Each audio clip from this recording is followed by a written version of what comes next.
रायगड जिल्ह्यामधल्या पाताळगंगा नदीनं इशारा पातळी ओलांडलेली आहे। प्रशासनानं नागरिकांना सतर्क राहण्याच्या सूचना दिलेल्या आहेत।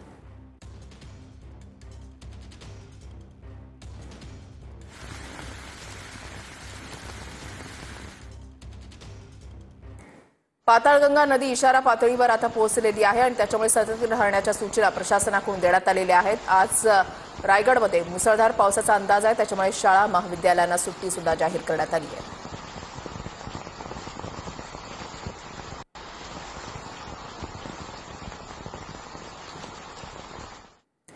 तिकडे पुण्यामधली दृश्य आपण पाहता। आज सकाळपासूनच पावसाने या ठिकाणी हजेरी लावलेली आहे। सातत्याने या ठिकाणी पुण्यामध्ये पाऊस पडतोय, त्याच्यामुळे रस्त्यावर काही प्रमाणामध्ये पाणी सुद्धा आलेलं आहे आणि या पाण्यातून वाट काढताना वाहन चालकांची चांगलीच तारांबळ उडताना सुद्धा पाहायला मिळत आहे।